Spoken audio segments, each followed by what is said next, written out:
War of Roses, how the England's overmighty nobles rose. What happens when a king gives his sons too much power?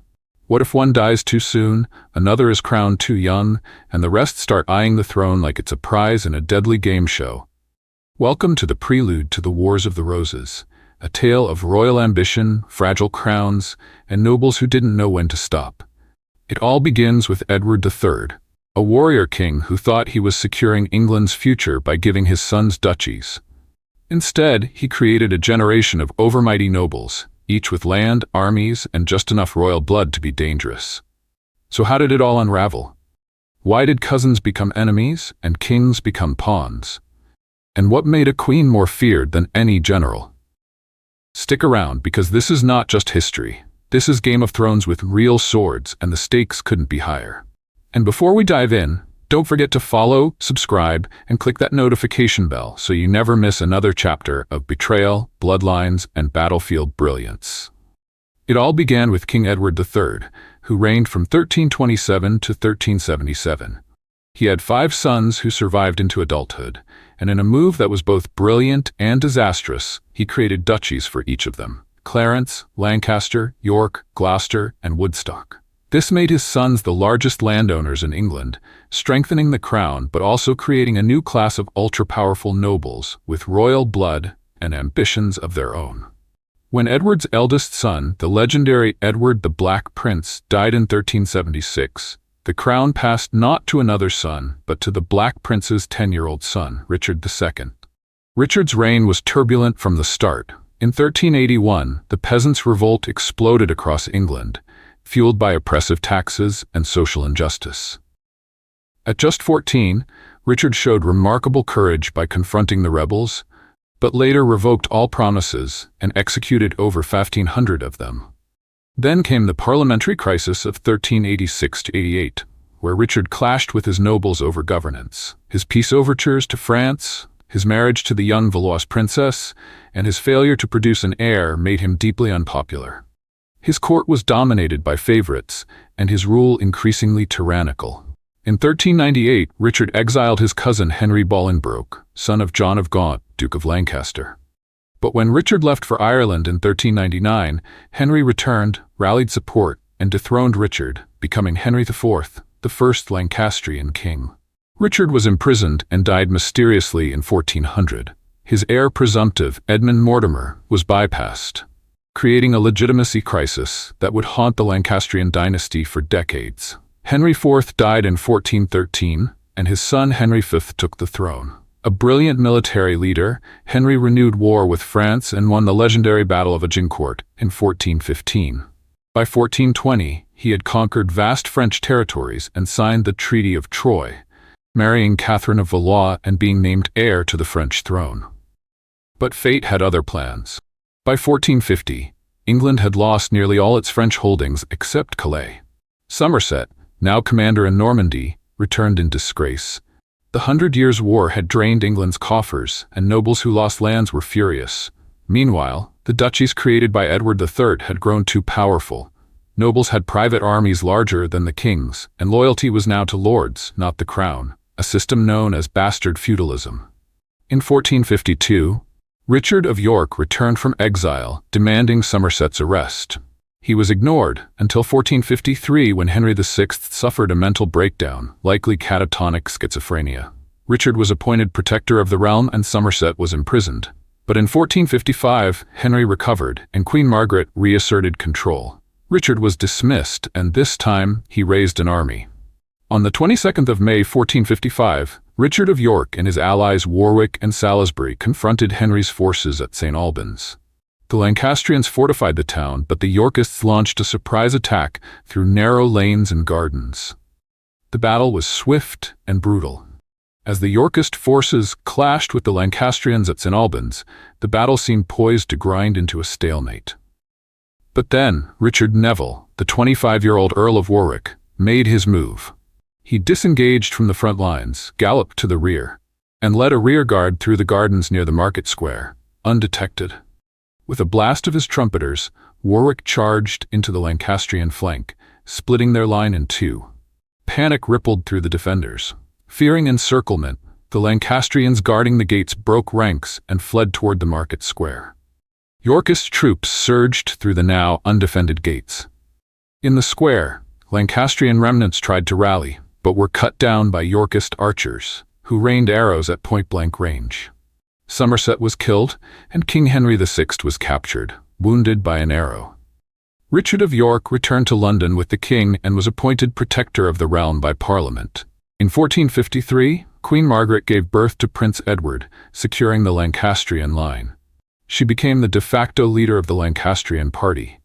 Between 1456 and 1459, hostilities simmered in the form of the Percy-Neville feud, a brutal northern rivalry.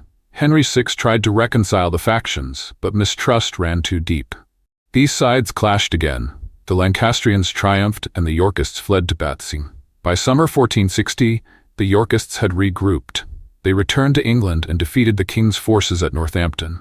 Henry VI was captured again. Richard of York now claimed the throne, but even his closest allies balked. Instead, Parliament passed the Act of Accord. Henry would remain king for life, but Richard would succeed him, disinheriting Prince Edward. Margaret was livid. She rallied her forces in the north, determined to fight for her son's birthright.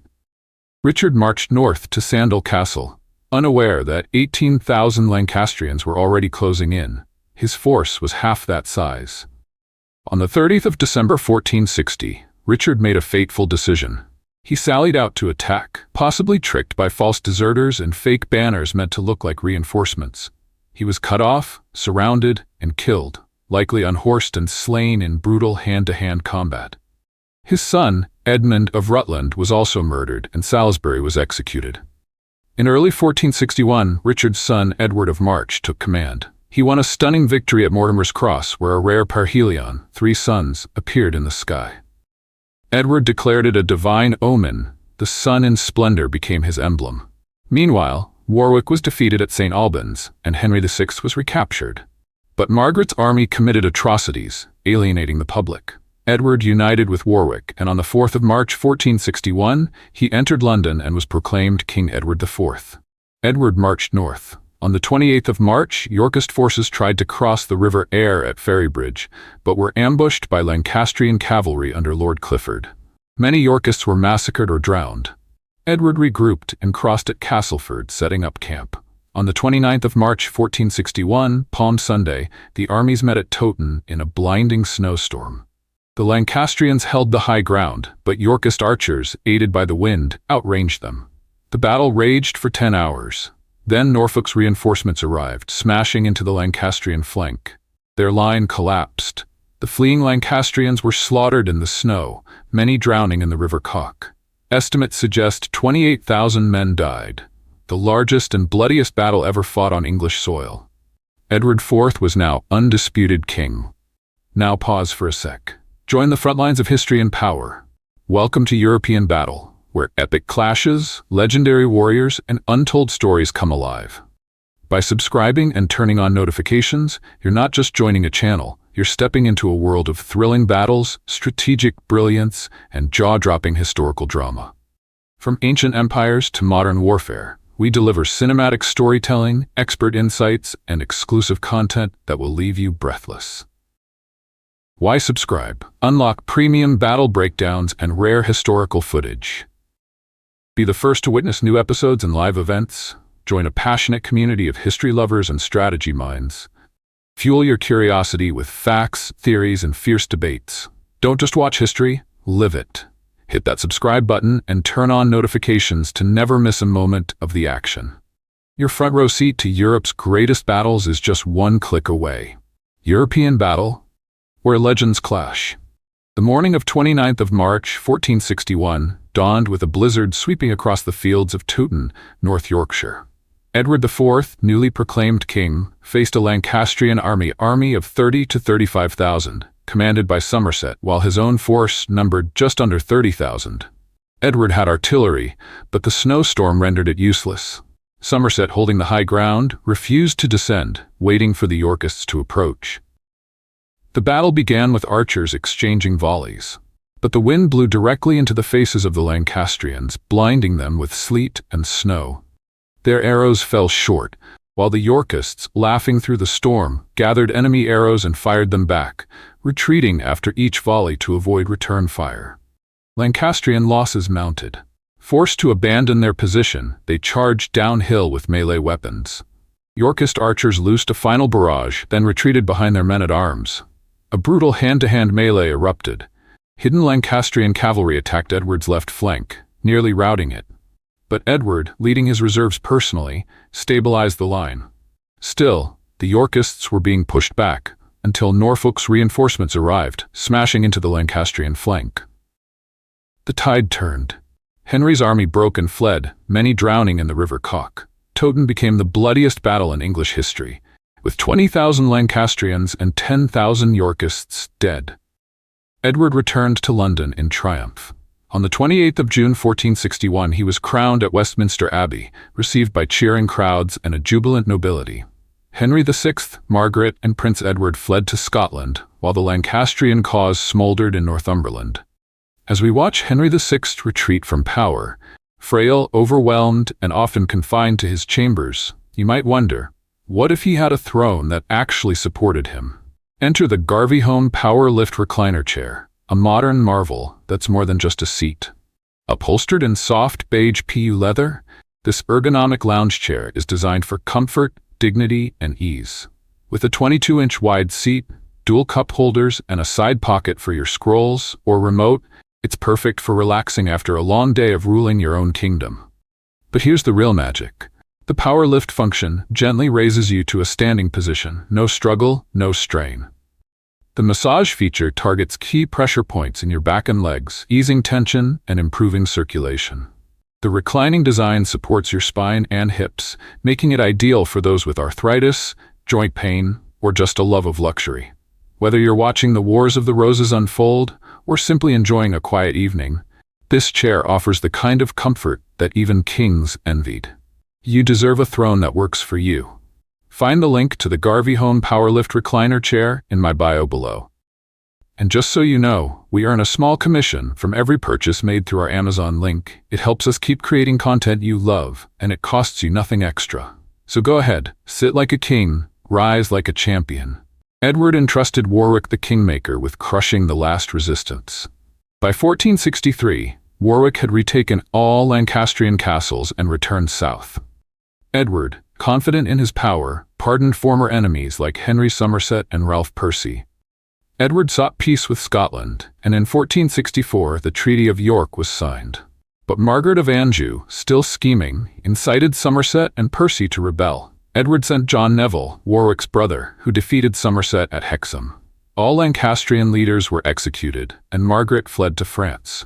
In 1465, Henry VI was captured in Lancashire and imprisoned in the Tower of London. England entered a brief period of peace.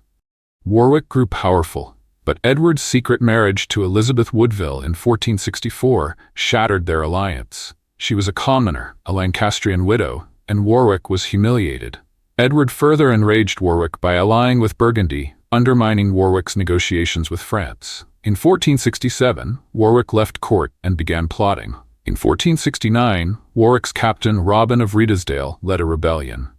Edward moved to Nottingham, but Warwick bypassed him and defeated royal reinforcements at Edgecote Moor. Edward was captured, but Warwick couldn't hold power. Rebellions forced him to release the king, and his influence waned.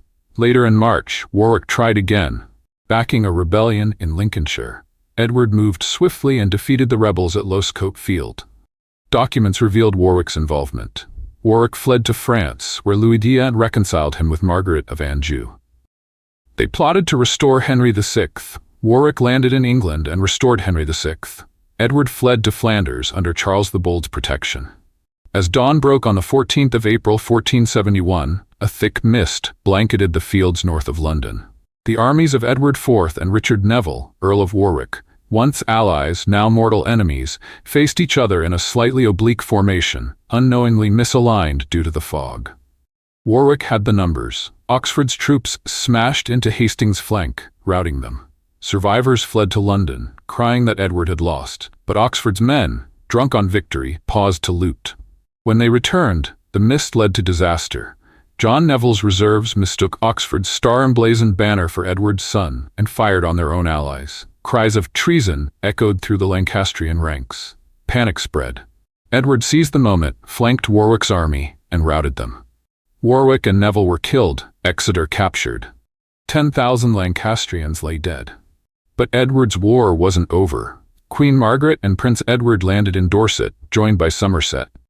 Edward raced west with 5,000 men to intercept them. Margaret tried to cross the River Severn to reach Jasper Tudor in Wales, but Edward blocked the crossings. On the 4th of May, 1471, the Lancastrians were forced to fight at Tewkesbury. The battlefield was a maze of hedges, woods, and marshes. Somerset led a bold charge against Edward's center, but was ambushed from the rear and routed.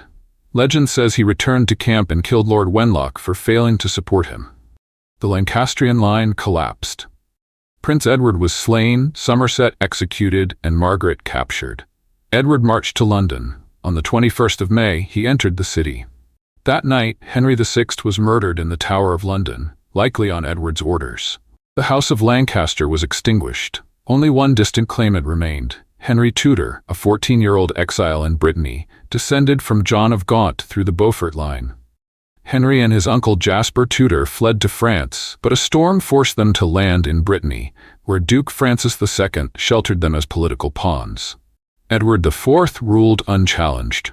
In 1475, he launched a campaign in France but received no support from Burgundy.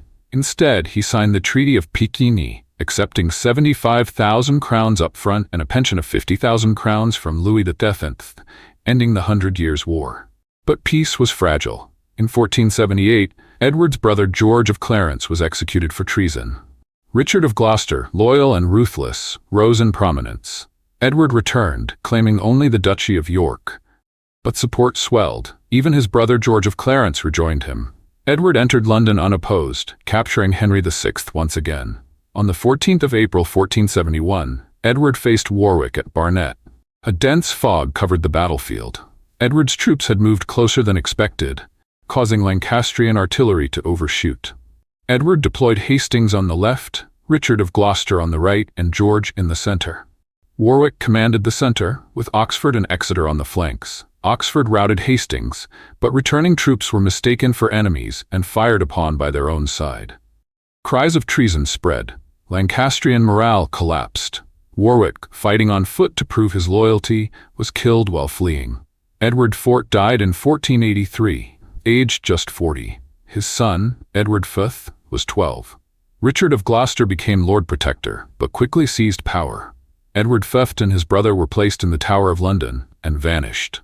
Richard declared them illegitimate and crowned himself Richard III. The mystery of the princes in the Tower haunts history to this day. In 1483, Henry Tudor promised to marry Elizabeth of York, uniting the warring houses. His first invasion failed. His ally Buckingham was executed. Henry later sailed from France and landed at Millbay in Wales. He marched across the country, gathering support. Henry met Richard III at Bosworth Field. Richard charged into battle, but the Stanleys betrayed him, and Henry's forces triumphed.